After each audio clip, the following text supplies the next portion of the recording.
Ашшыны тұшы ет.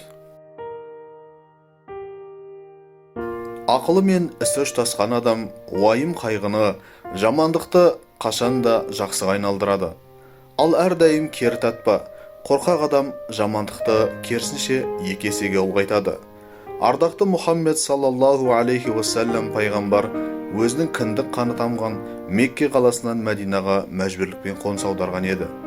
Уақыт өтіп, ол бастан өткізген түрлі қиындықтарға қарамастан, Мәдинада мұсылмандардың мемлекетін құрып, тарихта елеулі із қалдырды. Бүгінде ардақты пайғамбар саллаллаху алейхи уассаламның жүріп өткен жолы туралы мұсылмандардан бөлек басқа дін өкілдері дәріптеп жарыса жазуда. Соның бірі Америка құрама штатының жазушысы, астрофизик Майкл Харт.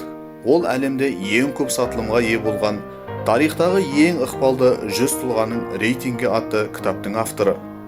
Аталмыш туындыда асыл пайғамбар саллаллаху алейхи уассаламның есімі әлемге өзгеріс енгізумен танымал болған ең ықпалды 100 тұлғаның ішінде бірінші болып ескерілген. Шын мәнінде пайғамбар саллаллаху алейхи уассаламның өміріне шолу жасайтын болсақ, ол жаза да, оқи да алмайтын сауаты төмен еді.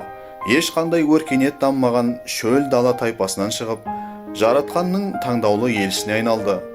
Оған пайғамбарлық келгеннен кейін, енді ол жай адам емес, бәлки Аллахтың жер бетіндегі міндетін атқарушы уәкілі, исламды таратушы тұлға, мұсылмандардың тәрбиешісі, түрлі жорықтарда әскер басшысы, өзге елдермен байланыс орнатушы дипломат, отбасында үлгілі отағасы, әлеуметтік мәселелерді шешуші қазы, дінді үйретуші ұстаз, әрі Мәдинада ислам мемлекетінің негізін қалаушы ұлы тұлға ретінде артынан өшпес із қалдырды.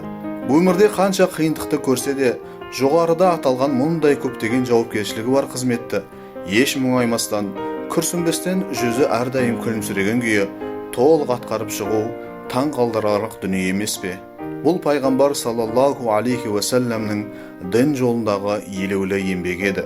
Сол сияқты белгілі Ахмед ибн Хамбал даңқы шыққан ғалым болғанымен дін жолындағы күрес оны да машақатсыз қалдырмады.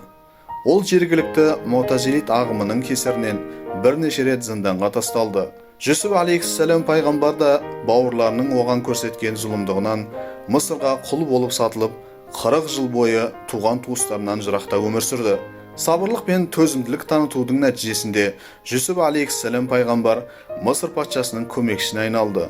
Яғни Мысырда патшадан кейінгі лауазымы жоғары екінші тұлға болды. Әйгілі ғалым Абу Ханифа да дін ғылымының шыңына жете тұра өмірдің соңында зынданға тасталды. Бірақ бұлардың барлығының артында өшпес өнеге тарих қалды, және олар еш уақытта мұңаймады, жамандықты жақсыға айналдыра білді. Сол себепті егер қандай да жамандыққа кезіксең, оның жақсы жағын табуға тырыс. Егер алдыңа лимон шырынын ұсынса, оған шекер қосып іш. Егер алдыңа жылан алып келсе, оның құнды терісін сыпырып жақсылыққа пайдалан. Сондай-ақ өмір жолың қыртыс тұстармен салынса, оны түзетіп, ол жерді құнарландырып, хош иісті ақ жұпар гүлі шығатындай жағдай жаса. Себебі қасиетті Құранда сендер үшін бір жек көретін нәрсенің қайыры болуы мүмкін делінген. Сондықтан қашанда көтеріңкі көңілде, оптимист болып, өмірге сеніммен қарап жүру керек. Өйткені мұндай адам аспандағы жұлдызға қарап әрдайым күлімсірейді. Ал пессимист болса, жерге қарап жатқан топырақтың өзін ауырсынып көңілі түседі. Сол үшін кез келген жамандықтың басқа қырын табуға тырыс. Себебі олай етпесең, жақсылығы мен жамандығы қатар жүретін өмірде тек жамандығына арбалып қалатының ақиқат.